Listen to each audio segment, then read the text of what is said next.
Okay, starting today, we're on Shabbat Lamed Gimel. Today's shiur is sponsored for the Eloi Nishmat Shoshana Chaya Pozalev Zichrona Livracha, the daughter of Mazal and Shlomo, by her daughter Nava Flesh, and by Freda Cohen and Eric Nisbaum in honor of the dedicated staff of White Plains Hospital, to the most dedicated and wonderful colleagues.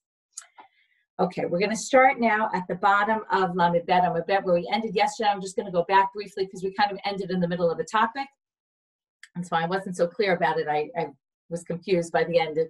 I didn't realize it all continued, so we're going to now explain it better. If you remember yesterday, we started with a whole list of certain things that one does cause certain punishments.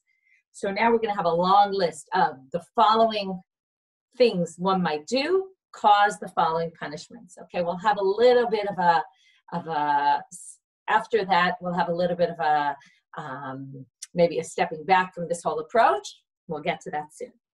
Ba'avon gezel hagovai oleh. So if one steals, it causes locusts to come in. The harav, gova, and then there'll be famine. Ubnei adam ochlim basar b'neihem ubnotehem, and people end up eating their children. Shnema. How do we know this? Because it says Shim'u hadavar hazeh parot habashan. It's a pasuk from Amos. Asher bahar Shomron ha'ushkot dalim arotzitzot evyoni. So listen to what I'm saying, you cows of the Bashan area that are in Har Shomron, that are oppressing the poor. Amarava, right? Oppressing the poor obviously means they're stealing. Or it could be mean stealing. Amarava kegon hane nashet mechose. It's like the women in Mechoza. Da'achlan velo avdan. They eat and they don't work. Meaning, if you eat and you don't work and you have a lot, even though you don't work, it must be because you're stealing things. Uchtiv hiketi etchem, and that also says in a pasuk there in Amos. 1 second, I just want to check one thing. Right. So there in Amos, it also says hiketi etchem b'shidafon u'b'yerekon. You're going to be attacked by dry land, by jaundice. All the plentiful things that you have that are growing, your vineyards, your land, your crops, etc., all that will be eaten by the locust. Uktiv, and also says, okay, this is a pasuk in Yoel. We're now jumping around a little bit, but whatever here it says in Amos that it will be eaten by the gazam, which is a type of grasshopper. Now it's going to say in Yoel, yeter hagazam achal harbeh. Whatever the gazam left, the arbeh ate. Right, apropos for Pesach, the makat arbeh. V'yeter ha'arbeh achala yelek, v'yeter ha'yelek achala chasil. Okay, there it says whatever wasn't eaten by that grasshopper will be eaten by a different type of grasshopper, and likewise, so basically it will all get eaten. Uchtiv, and another pasuk they're going to quote now says, "Vayigzor yamin v'ra'eh v'yochal asmol v'lo savei." You'll eat from the one sitting to your right, and it won't satisfy you, and you'll also take from the one sitting to your left, and it won't satisfy you. Here you see that one who eats from others, right, and steals from others will end up not being satiated. And where do we get that they eat their children? Ish basar zro'o yochelu. Okay, one will eat, this is the last pasuk we quoted, that one will eat from the right and won't be satisfied, they'll eat from the left and won't be satisfied, and they're going to eat the basar of their arm. Now, al tikre basar zro'o ela basar zar'o. Okay, meaning change the wording, not to say your arm, but to mean your children. We're now going to have these lists of things. Okay, if one does, Inoi Hadin is pushing off judgment, like you're a judge and you say, well, I'm not going to judge your case today. Ivut Hadin is perverting justice. Kilkul Hadin is giving the wrong judgment. And Bitul Torah, not learning Torah. For these four things, this is what's going to happen to you. Chered, the sword will be brought. Ubizar Haba. Right, there'll be a big, the enemy will come take all your stuff. Videver, pestilence, again, we see all references to the makot. Ubatzoret, drought. Ba ubnei adam ochlim be'inam sve'im, people will eat and will not be satiated. Be'ochlim lachman be'mishkal, and they'll eat their bread weighed out. They'll have to measure their bread. Okay, we're going to talk about this soon. We're going to see people had to split up. They didn't have enough, and they would split up, and they would have to measure who gets what. Dichtit, as it says, "V'heveti alechem cherev nokemet nikam brit." Okay, what is right here? It says the cherev nokemet. The cherev will be come to what's the word? Avenge those who don't keep the brit. Now, what's the brit? Ein brit ela Torah. So here you see cherev comes. Ba'avon bitul Torah. Shneimar im lo briti yomam v'layla, right? This is a reference to the Torah being brit, covenant. Uchtiv, and it also says b'shivrei lachem matel lechem v'afu eser nashim b'chulei. 10 women are going to all be cooking in one oven. Uchtiv, okay, these are all verses that come up in Vayikra. This is all in the part about the Tochacha when we say all the bad things that are going to happen. And then it says, Ya'an v'ya'an v'mishpatay ma'asu. So not just that they broke the brit, meaning they didn't learn Torah, but also it says because of my judgments they disgraced, or ma'asu, they hated. So now it says, this is all, therefore, it's a reference to the Inui Hadin, Ivut Hadin, Kilkul Hadin. Ba'avon shvuat shav u'shvuat sheker v'chilul Hashem v'chilul Shabbat. Again, another 4 things. We have, right, again, the theme of Pesach, 4.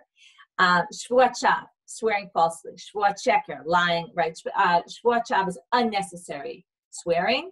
Shvuat sheker is lying, right? Swearing under oath. Chilul Hashem, desecrating God's name. And chilul Shabbat. So for these 4 things, chaya ra'a rabah, you'll get a lot of bad animals. Behema kaleh, the animals will die out. Also sounds a lot like the makot, right? This is all kind of saying all these things about the Esther makot are going to happen to you. U'bnei adam mitma'atim, okay, there'll be less people will die. V'hadrachim mishtomimim, this sounds very uncanny like what's going on today, right? Where you walk outside and the streets are empty. Shenema, v'im be'ela lo tibasru li, and if you don't do these things, al tikre ba'ele ela be'ala. Be'ala is by being cursed. Okay, right? This is, I'm sorry, not by being cursed, sorry, I'm just muting. But be'ala means swear, and Allah is a shvu'ah. So here you see, right, because of the Allah, that's how they darshan it, this is what's going to happen to you. Again, what they do, they took these verses and they tried to see, again, the verses just say, you don't keep the mitzvot, this is going to happen to you. But they wanted to find particular mitzvot that were the most important things. Now, obviously, what's interesting here, I think there's a few interesting things. Number one, we started off by saying in the beginning, right, it's very clear, this causes that, or this causes that, you see that, which again, we said, for us, it sounds very strange. How can we say this is the cause of this? After reading all this, you kind of think, well, maybe you should be careful to say this causes that, because it seems like lots of things could cause lots of other things to happen. So it almost, once you start giving lists of this and this and this and this, it almost makes it like, oh, well, you can't really say that you know why things are happening. So that's one thing, but we'll get back to more about that. In any case, they're finding hints in the pasuk to what specific thing causes what. And now, so once we've proven now those verses are talking about swearing. These are again the verses in Vayikra. And then it says, and you're going to get the chayot hasadeh. They're going to come, right? This is the animals. Chaya ra'a rabah. Uchti b'shvuat sheker. V'lo tishbe'u b'shmi l'shaker. V'chilalta et shem Elohecha. So now that we get that the context is shvuat sheker, and by the way, they didn't read you the rest of the pasuk, but it says, you have to read that some of these pasukim, you really have to read the whole thing. It says, you're going to shilachti b'chem chayat hasadeh, v'shikla etchem, v'churita be'em techem, and then your animals will be cut off, they'll all die. V'him'ita etchem, and you'll be fewer in number. V'nashamu darchechem, and then your paths will be empty. So all the things that we just said are referenced there. If you say be'ela is be'ala, then you get to shvuat sheker. Once you get to shvuat sheker, you can get also to any shvuat sheker, shvuat shav. From there, we're going to get to chilul Hashem, and from there to chilul Shabbat. You see this right now. So it says, "V'lo tishavu b'shmi l'shaker v'chilalta et shem Elohecha." One who swears in the name of God falsely basically causes a chilul Hashem. So from there, those two become synonymous. U'b'chilul Hashem k'tiv v'lo techalalu et shem kodshi u'b'chilul Shabbat k'tiv mechalaleha mot yuma. So the same words are used for chilul Hashem and chilul Shabbat. The yalav chilul mishvuat shaker. So it all is learned out, right? So Shabbat is learned from chilul Hashem is learned from shvuat sheker. From there, all those have the same punishment. Okay, next one. Ba'avon shvichut damim, for murder. Beit HaMikdash charev, the Beit HaMikdash is destroyed. U'shchina mistaleket from Yisrael, and the divine presence leaves the Jewish people.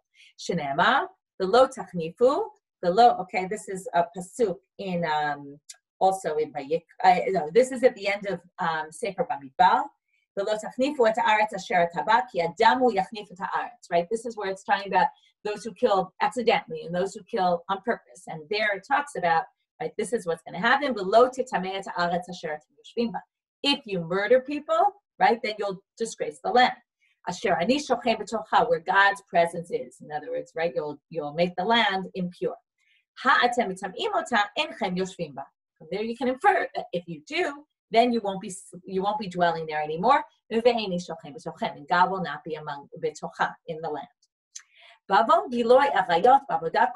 Right? These are always the big ones, right? Shvichut damim, Giloi Arayot, and Avodah Zarah, right? So sleeping around, and Avodah Kochavim, worshiping other gods. V'hashmatat shmitim v'yovlot, and if you don't keep Shemitah and Yovel, right, where you're supposed to not work the land, Galut Bala Olam, that brings exile. Umegalin otan, and they'll leave the land. Ubain acharim v'yoshvim b'mkomam, and others will come and dwell in their place. Shene'emar, at the end of the section of the Arayot, all the people you're not allowed to have relations with, it says, Ki et kol ha'toivot ha'el asu anshe ha'aretz. Okay, all the people, the inhabitants of the land of Israel, were all steeped in these kinds of acts. Uchtiv v'titma ha'aretz ve'efkod avona aleha. It says there, right, God, the land will be impure, and God will bring its iniquity upon it. Uchtiv v'lo takia aretz etchem v'tamachem ota. And it says in the land, right here, it describes what will happen. The land won't kick you out. Right, in the bitamachem ota. This is all.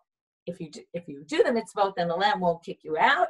So there you see that the land will kick you out if you do Giloi Arayot. So we got to the first one on the list. Ubavodah kochavim ktiv v'natati et pigrechem uchtiv v'ashimoti et mikdashchem. Right. That basically I will.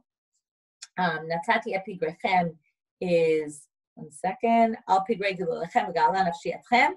Right, and then I will make your lands. So they went the whole thing here. Natati et arechem chorba.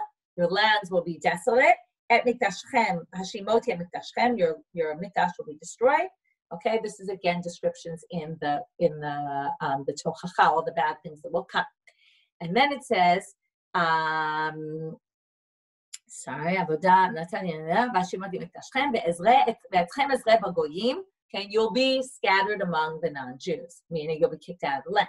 Ubishmitimu v'yavlot ktiv, az tirtzeh haaretz hashabtotel kol yimei hashama v'atem ba'aretz odechem. Right, what's going to happen? If you don't keep to this, it says, then the land will rest because you won't be there anymore to be working it. Right, nobody will be working the land, and you'll be in your enemy's territory. Uchtiv kol yimei hashama tishbot. Right, that's where it says, and all the days where it's desolate, then there will be kind of a forced stopping of the land because you'll be out of there. Okay, now we're getting to the last main topic, the avon, which is going to lead us to the next thing, which is ba'avon nivlut pet zarot rabot u'gzeirot kashot mitchadshot. Okay, if you speak in a disgraceful manner, zarot rabot u'gzeirot kashot, terrible things mitchadshot, u'bachurei sonei Israel metim. Okay, and this is what we call lashon segina hor. The sonei Israel really means the Jews. The bachurim will die. Okay, the young ones will die. Yitomim va'almanot zoakim ve'ein ne'anim. The orphans and the widows will cry out and nobody will answer them. Shene'amav. Okay, where again from, this is a pasuk from Yeshayahu. It says in Yeshayahu, Al ken al b'churav lo yismach Hashem ve'etitomah va'almanotav lo yirachem. Right, God won't be happy with the young ones, and the orphans and the almanot, God won't have pity on them.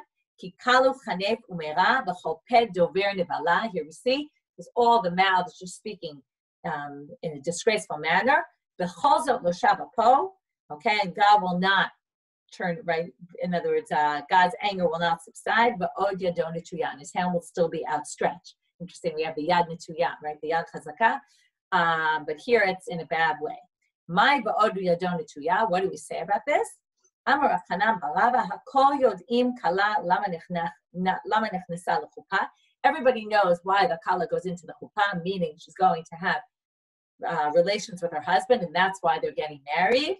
Ela kol menabel piv afilu chotmim alav gzar din shel 70 shana l'tafah hofchin alav l'ra'ah. But if people start walking around saying, "Oh, she's getting married in order to sleep with her husband," well, even if you're deserving of 70 years of greatness, you're going to basically lose all of them, and they'll all turn into bad. Okay? In other words, don't speak about it. Okay, there's certain things better not spoken. even though that's something everybody really knows.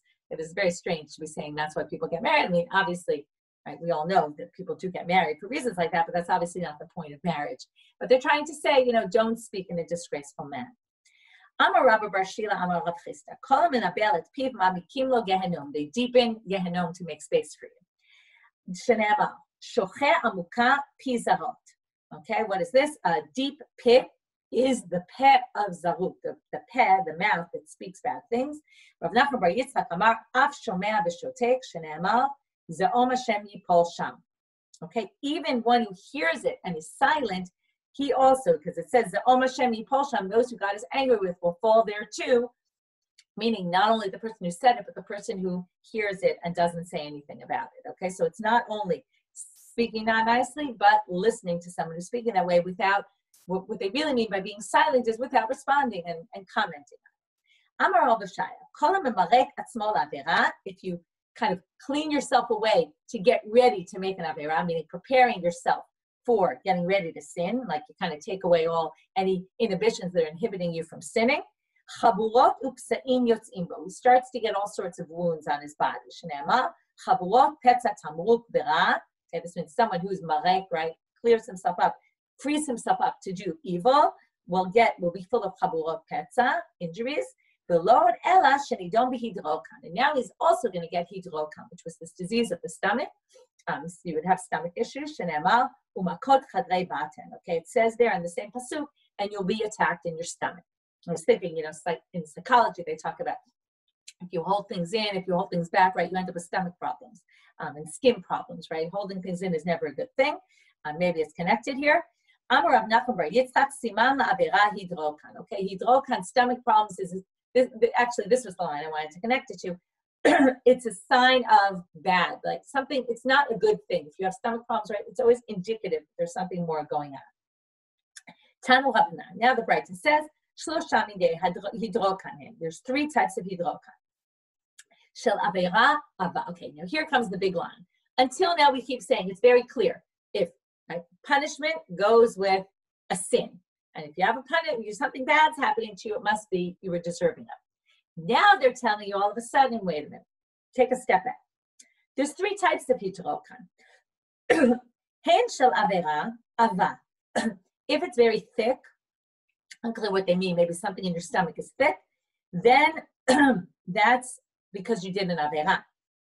Shel ra'av, if it's famine that's causing you this, right? Malnourishment we know causes your stomach to swell, then tapoch, right? You'll have a swollen stomach. Shel kshafim, if somebody put some spell upon you, right? They talk about this, we've seen that before, dak, it's very thin. So basically what they're trying to say now is, well, not every time something bad happens to you, it's a sign of sin. It's because you sin, could be malnourishment, right? Which doesn't seem connected to sin. It could be somebody kind of put a spell on you or whatever exactly that means. Shmuel HaKatan chashbe. Okay, Shmuel HaKatan had some stomach issue. Amar Ribono Shel Olam, mima peace. Who's going to do a goral to kind of show that this isn't me, right? And it's not because I sinned. Here you have a problem now. The rabbis, these important people got sick and they were worried that people were going to say, oh, look, it's because they sinned. So itase. God listened to his prayer and he healed him so that wouldn't happen. Abaye chashbe, he had stomach issues. Amarava yadana bebenachmani demach benafshe. He says, oh, everybody knows about Abaye, but he's very poor, he doesn't have money, and he's malnourished. So that's why he has stomach problems. Here you see the rabbis now had to kind of go out of their way to show, oh, they're sick not because they sinned, they're sick because of something else. Which obviously raises questions on everything we've been saying until now, that it's so clear there's this correlation between sin, right? So again, I think this is trying to balancing it and saying, well, even though we're saying sin causes punishment, it doesn't mean that we can assume that we know what the punishment is every time we see somebody sick. Rav Chashbe, he himself then got sick with it.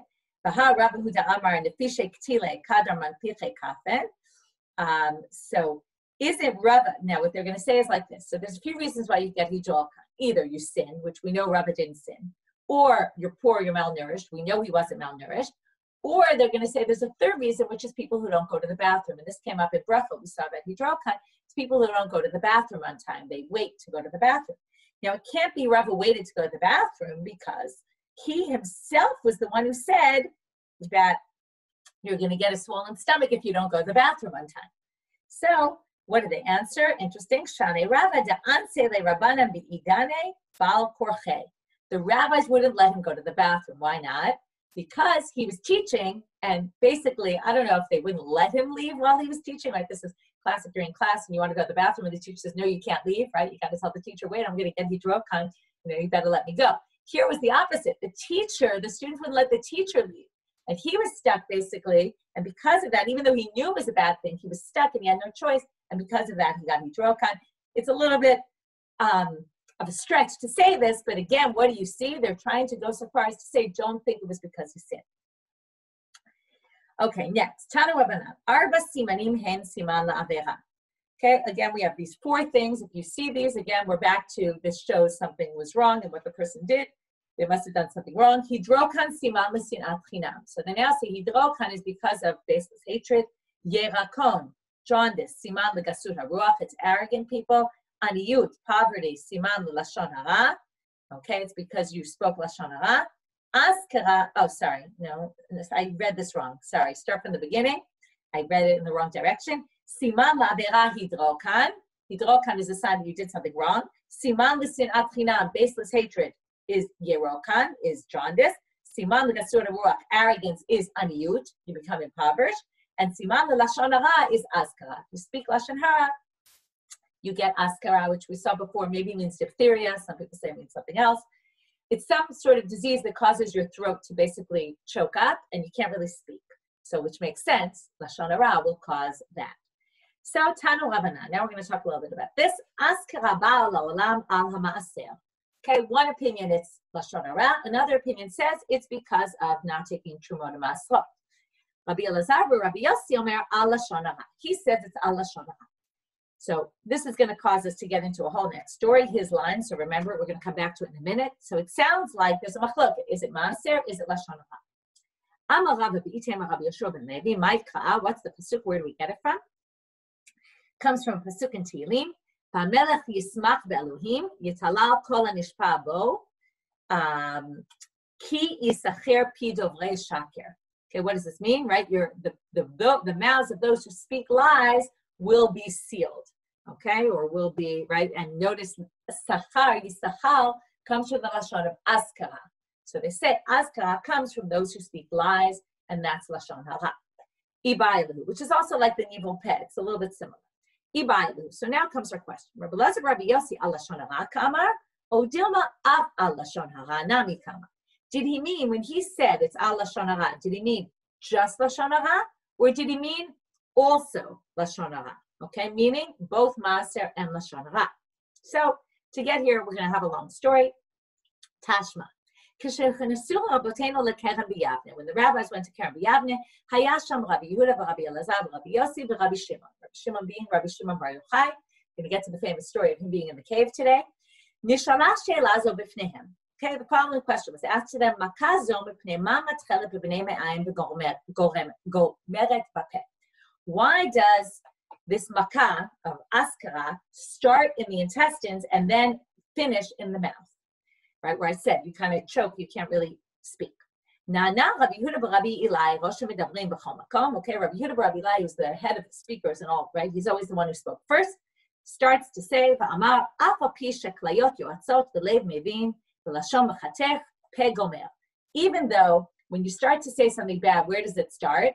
Well, it starts, your klayot were considered, they gave you advice, your kidneys. The heart understands, right? It comes really from the heart. Again, that was the way heart, brain get a little confused. And, they're used interchangeably in the rabbi's terminology. And the lashon b'chatech, the tongue gets it ready to come out. But really, it's the mouth that finishes it up, right? That's really, it gives the final blow, you could say, like in Makeh Patish and Shabbat. So basically, what he's saying is, the pet was the one that sinned, and therefore that's why it starts in the stomach, but the disease kind of follows the way you would yourself speak lashon hara.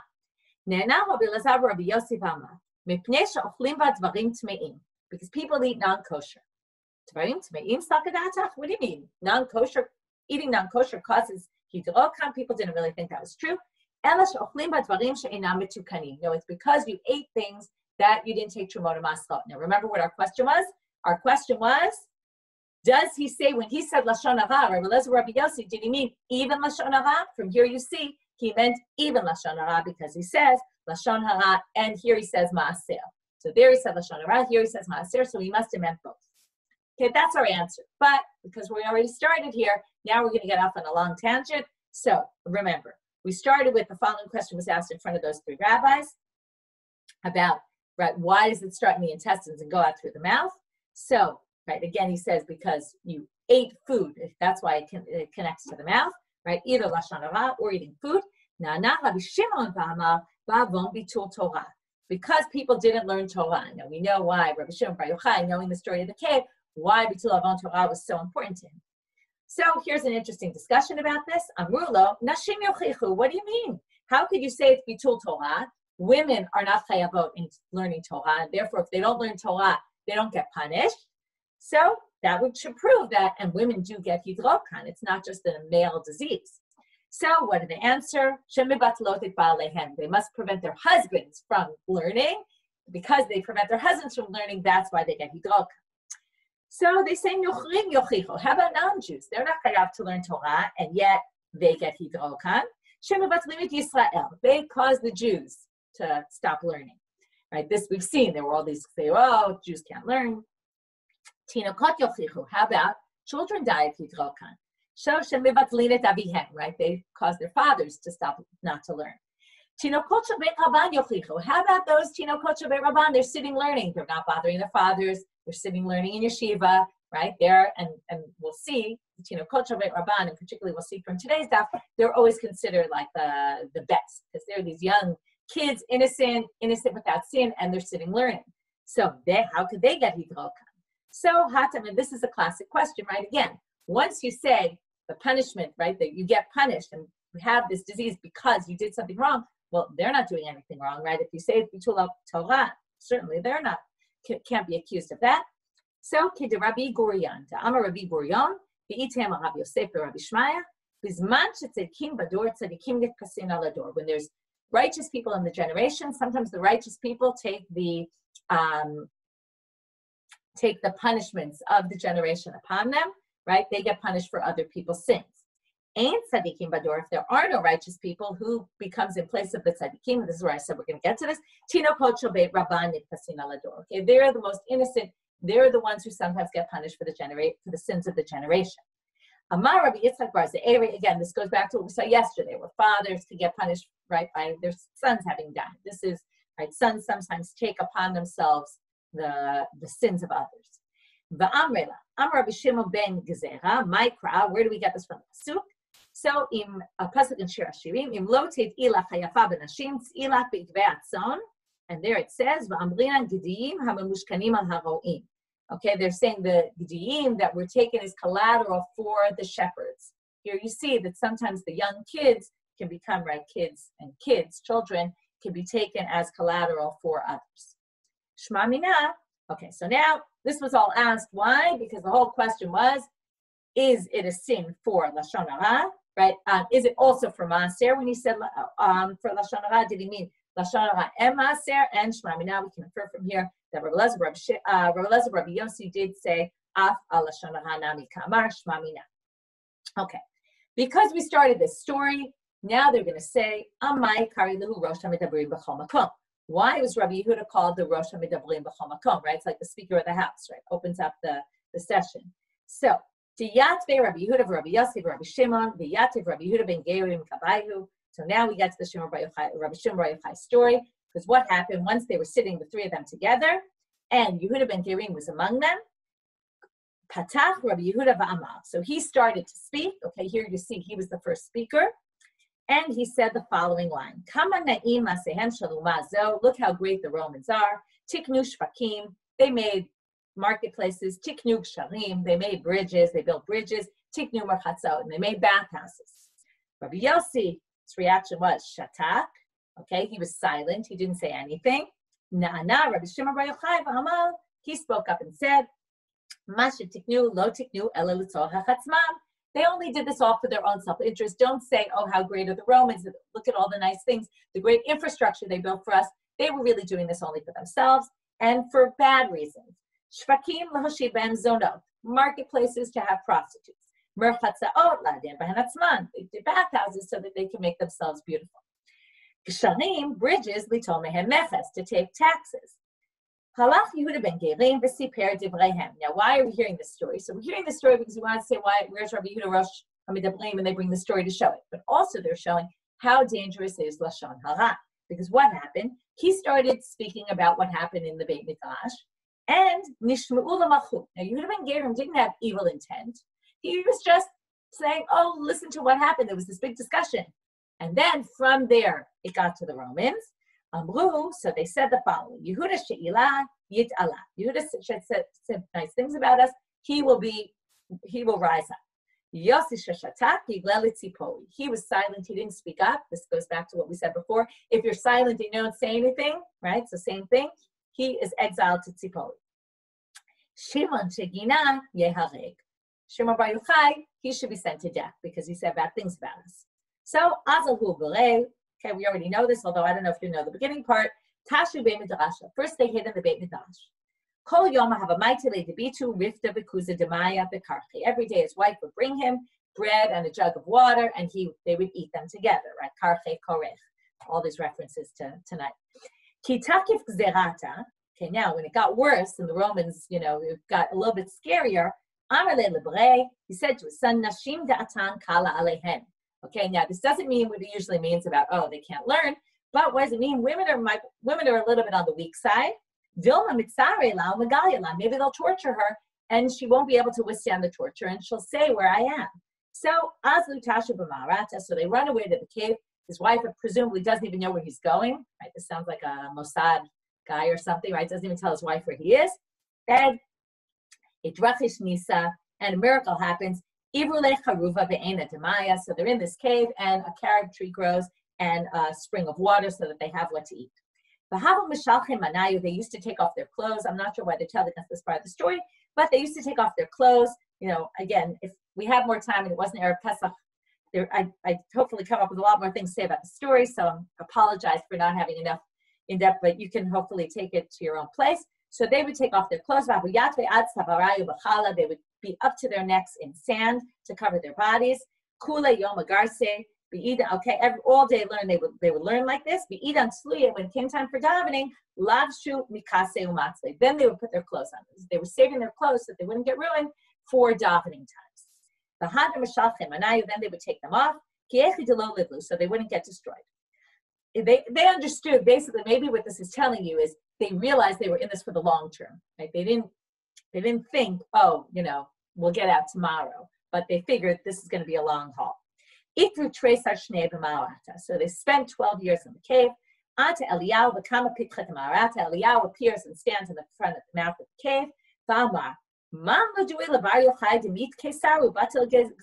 Who's going to tell him? Right, they were in the cave, had no clue what was going on. They didn't even realize the Roman Zera is no longer there, and it's safe to get out. This, by the way, sounds like the Moshe story also, about he runs away and then comes back, right? Comes back to Mitzrayim, and God tells him, right? It's almost, again, there, the snag gave him the sign, time to go back. Here also, the sign of Eliyahu comes telling him it's time to go back. So they overhear Eliyahu speaking at the mouth of the cave. Nafku chazu, so now they go out. Chazu inashe de kakarche v'zare. They see people who are doing mundane, everyday things. They're plowing, they're planting, which you would think is a good thing. Amar, they say, right? They've been learning 12 years straight in the cave. So what happens? They say, right, are you leaving this world? And they're dealing with, right, you're leaving the future world and you're just dealing with mundane things? That's crazy. So they basically looked at people and the people burned, right? They were what we would call kadaim, very zealous, and everything burned. What, you came out to destroy my world? By the way, lahachriv and charuv is connected. Almost like God saying, I gave you that charuv tree to give you life, and you're machriv my world. And notice the charuv tree. How does the charuv tree get planted? Now, it got planted magically for them, but usually you have to plant something in order for something to grow. Go back into your caves. Hador Azali Tzivu Tresa Yarche Shata. So they stayed there for another 12 months. Amre, why 12 months? Mishpat Rishayim Beganom Yud Bet Chodesh. Okay, the Mishpat of Rishayim and Ganom lasts 12 months, therefore 12 months. Yatzda Bat Kol V'Amra Tzu Mimaratchem. So then the Bat Kol comes down, this time not Eliyahu, but they hear this heavenly voice, and it says, go out of your caves. Kol Hechad Avamachi Rabbi Elazar Havamasi Rabbi Shimon. Okay, now this time, Rabbi Shimon's learned his lesson. Rabbi Elazar is still a little young, hasn't really learned his lesson. Everywhere where he tries to destroy, Rabbi Shimon fixes. Amar Lo, so Rabbi Shimon says to him, Bini, Dain Olam Ani Vata. Right, very famous line, right? It's enough that there's us in the world. We can fix the world, even if everybody else is involved in mundane things. It's almost like the opposite of, or the same idea, maybe the tzaddikim kind of take the avonot of the generation upon them, right? We can do the Torah learning for everybody. But now, what's interesting is you'd think that Rabbi Shimon is calmed down at this point and has perspective. But we're going to see he really only gains perspective at the end of this story. It was right before the beginning of Shabbat, and he sees he sees an elderly man carrying these two hadassim, two myrtle branches. And he's running to get home. Amruleh, so he stops him, even though the guy's running and rushing to get before Shabbat. Stops him and he says, why are you bringing this? Please. Amarlu lechod Shabbat. He says, this is how I honor Shabbat. The tizkelach b'chad, isn't one enough? Chad kineged zachor v'chad kineged shamor. By the way, some people say this is why people light 2 candles on Shabbat. When women light 2 candles, one for zachor, one for shamor. It comes from these 2 hadassim. Amalei leborei. So now he says to his son, Chaze kama chavivim mitzvot Yisrael. Right now, people who are zealous about doing mitzvot don't always enjoy doing mitzvot. And here he sees this man. Right? Sometimes you lose perspective.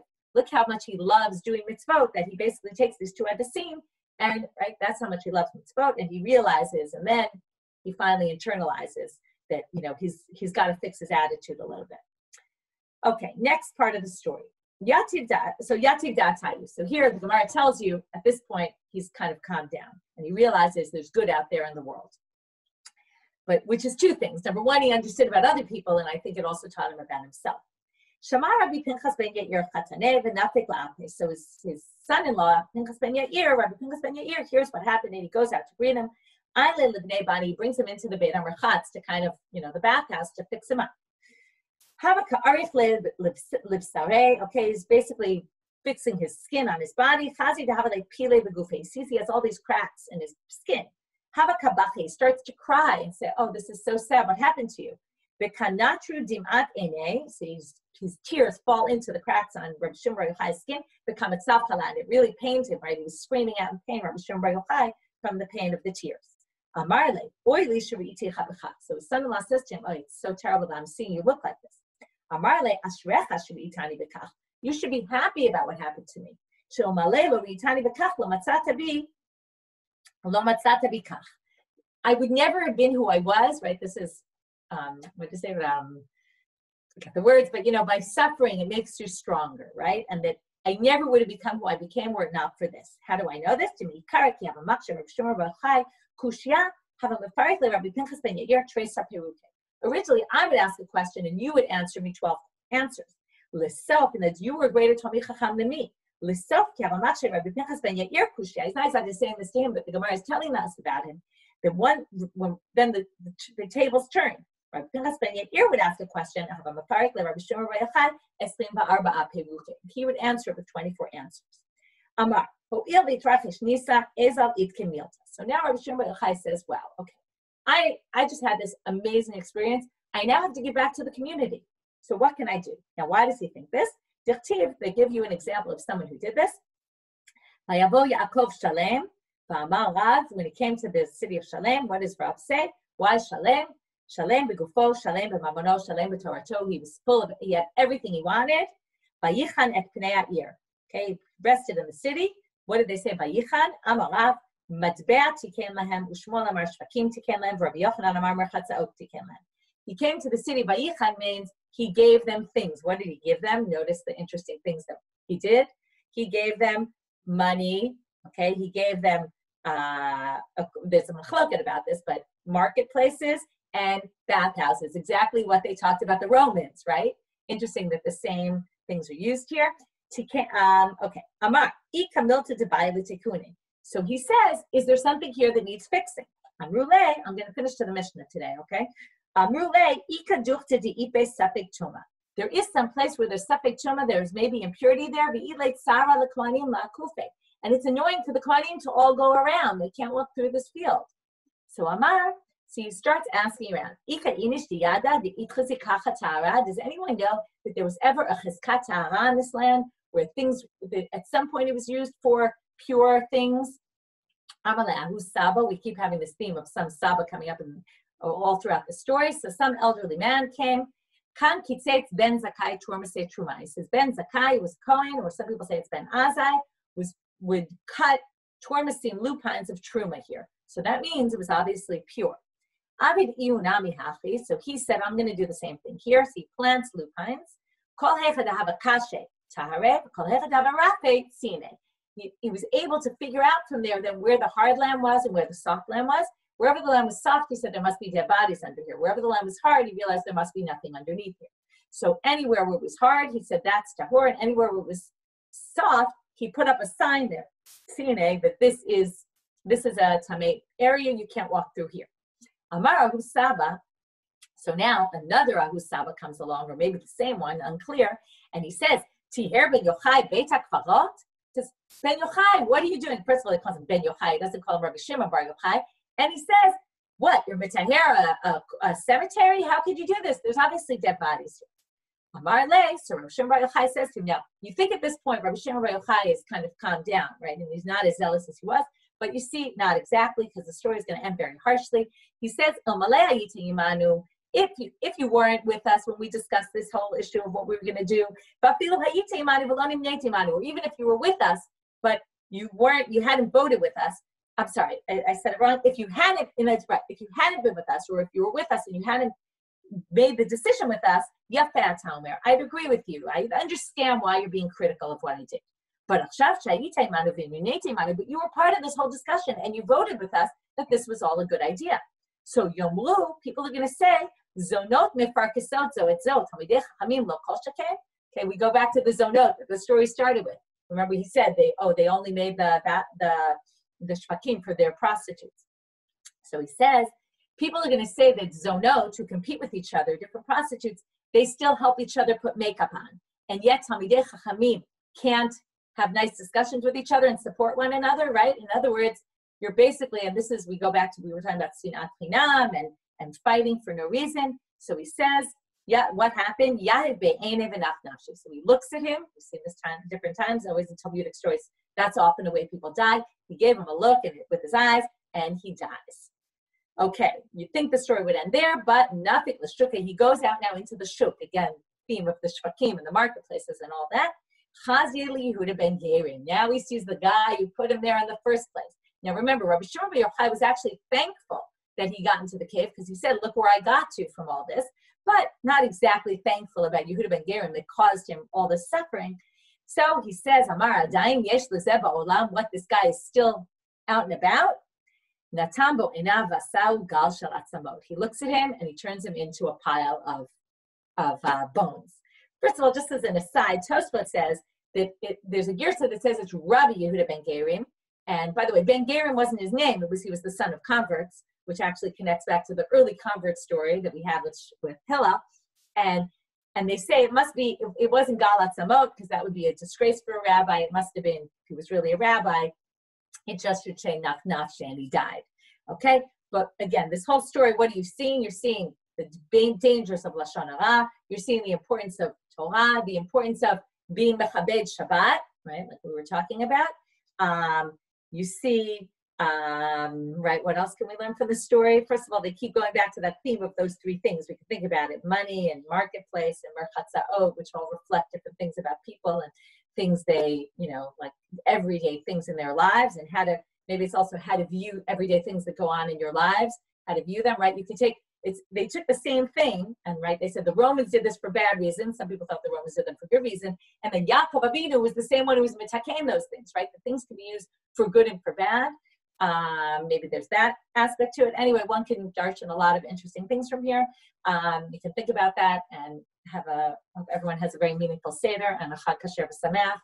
And as I said, the next few dapim are already up on the site through Shabbat. On Shabbat, I'll post the Shabbat daf probably on Friday for those who are in Israel and want to listen before Shabbat. And we're not going to do a Zoom on Friday, so we'll pick up again on Sunday with the Zoom.